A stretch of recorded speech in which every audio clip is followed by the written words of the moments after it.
Question. Hi Kim, I've been feeling overwhelmed by anger after having one of many fights with my parents. In a moment of the conflict I was reactive, and this continued even after the fight ended, being by myself while having negative thoughts, stress, and deep feeling of sadness. I feel like I'm judging the behavior from others instead of understanding that all their reactions are coming from unconscious selves. Unfortunately, it's easier to acknowledge this when I'm here sitting at the desk when there's no chaos around me. Why is this happening? How to discern if I'm on a spiritual path or just a spiritualized ego fooling itself. And how to make any progress so as to have clarity in a moment of conflict, therefore resolving the situation through a sense of unity. Thank you. Well, the first thing I would say is that you have to cut yourself some slack here. In terms of, am I on a spiritual path or just a spiritualized ego fooling itself? Well, if you were a spiritualized ego fooling yourself, you wouldn't be able to ask this question. You wouldn't have enough self-awareness to it. You would simply be blaming your parents. It's their fault. But the very fact that you are asking, what can I do to change the situation? Instead of, what can I make my parents do, for example? It shows that you are on the spiritual path. This is what the spiritual path is all about. It's about resolving psychology, looking at yourself, and seeing how you could avoid reacting to situations and come to a point where you can be neutral. So the person is already talking about subconscious selves. And I have many of my videos, my breakthrough videos and others where I talk about in our subconscious mind, we have these subconscious selves. And they can be seen as reactionary patterns. So you have a situation where you have an argument with somebody, you're reacting. You go into a state of whatever it is, agitation, stress. You feel like you have to react or you have to get a certain outcome of the situation.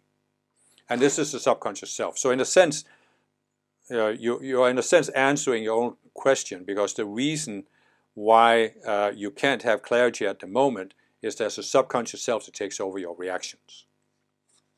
Now obviously, and again that's what I'm saying, cut yourself a little bit of slack, because obviously it is always easier to be cool, calm and collected when a situation is at a distance than when you're in the middle of it. I mean, don't kid yourself.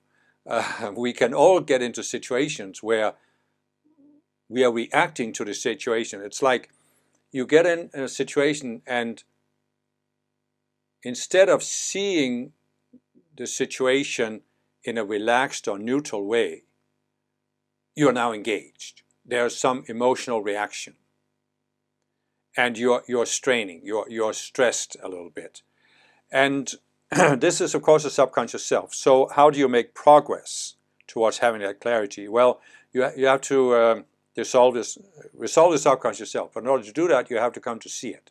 So you have to ask yourself, and I would say, try to look at these situations with your parents, for example. Go back to when the situation starts. Is there some outer thing that triggers your reaction? Do your parents do or say something that triggers you? So you have to look for you can look for these outer triggers. But then you also have to look at what is actually the reaction to it. Because you see, the essence of most of these subconscious selves is they're defining a certain problem. And the problem could have two aspects. One is there's something that should happen, and it's a problem if it doesn't happen. Or the other is that there's something that shouldn't happen, and if it does happen, or shouldn't happen, then that's a problem. And then the self is projecting, you have to do something about this. In other words, there's a certain outcome that you need to achieve. And when you can't, it seems like you can't achieve it because your parents or other people won't let you achieve it, you get frustrated. Because now you feel you have failed. You have failed to achieve the outcome that the self projects that you have to achieve. And really what you have to do is step back from this, look at it from different angles. Look at what are your beliefs that you have about yourself. Because it all boils down to there's a certain projection on yourself that you should be able to do this or you shouldn't do something else. You should be able to avoid something or you should be able to achieve something with regards to your parents. And if you don't, you're not good enough, you failed. So you have to first uncover what is it you think you should achieve, and is it really possible to achieve it? Many times these selves will project that there's something we should achieve, but it's an impossible goal. Like, take your situation with your parents. You are saying, I'm judging the behavior from others instead of understanding that all their reactions are coming from unconscious selves. So in other words, your parents have a certain psychology. They're older than you. So they have had more time in this lifetime to solidify that psychology. They are most likely not as self-aware as you are, otherwise you again wouldn't be able to ask the question. They are more set in their ways, they're probably more stubborn, they're probably more defensive, have more defensive mechanisms. They don't like it when someone tells them they should change or do something different, right? So they're constantly defending themselves, and maybe you created this pattern in your relationship where they feel attacked by you, they feel accused by you, and they're defending themselves, maybe even before you attack them. I don't know, I'm just saying as examples. So what I'm saying is, you can come to a point where you're seeing, I have a self that's projecting, I should be able to achieve something with my parents. For example, I should avoid arguing with them.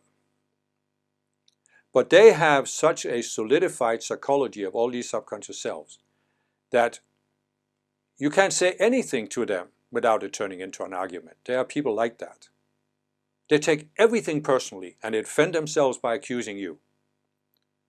So you're damned if you do and damned if you don't.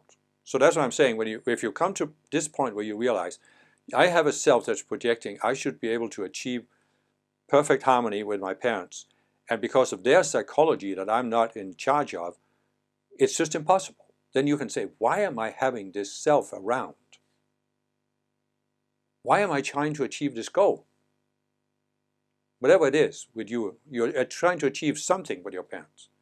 Then when you see that, you can then say, oh, there's another self. There's one self that's projecting, I should be able to achieve this. There's another self that's projecting that if I can't achieve it, I am a whatever it is for you individually. Bad person, inadequate, I'm not good enough, whatever it is.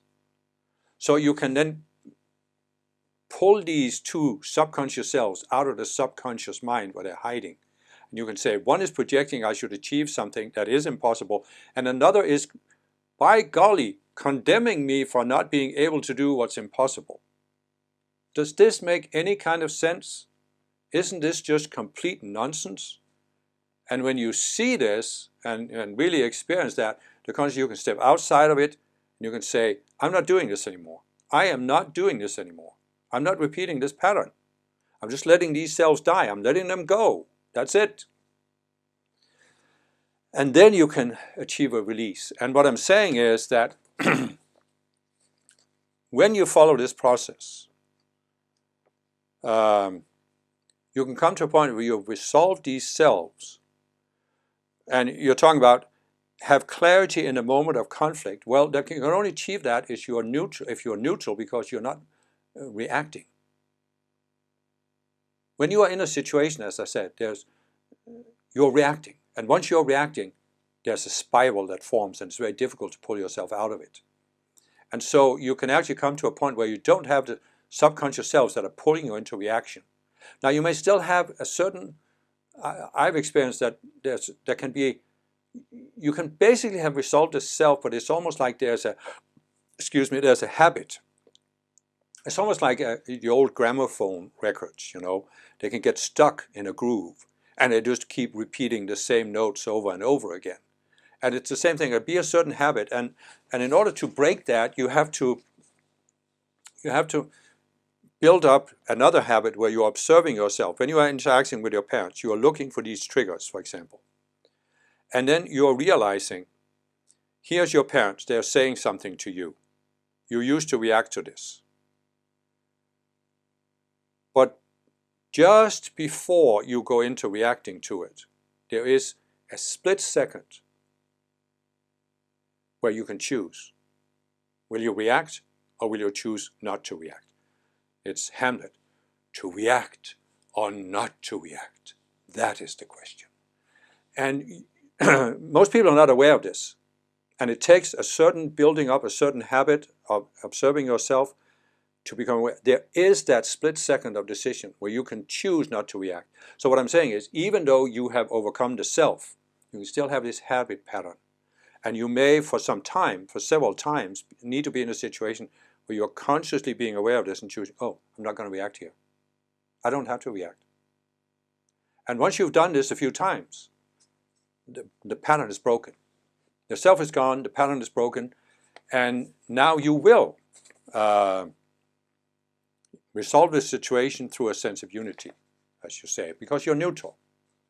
And instead of reacting to it through these subconscious selves, you can just be the conscious you can tune into your own presence, and things can flow through you that you were blocking before. And this may change the dynamic with your parents, or it may not, because they might be still stuck in their patterns and there's nothing you can do about it. But then at least you are not reacting to it. I have probably told this situation before. When I was about 20, I had a difficult period with my own father because he was the old-fashioned type. When you start something, you have to finish it. And I started going to a university, and after a year I decided to change and do something else. And he got very angry at that. And so there came a point where I said to myself, you know, if this continues, it won't be that long before we can't even talk to each other anymore. So do I want to have a relationship with my father, or don't I? And I decided I'd rather have a relationship with my father. And then I realized, well, if the dynamic between us is going to change, who's going to have to change it? It's not likely to be him, so I'm going to have to do it.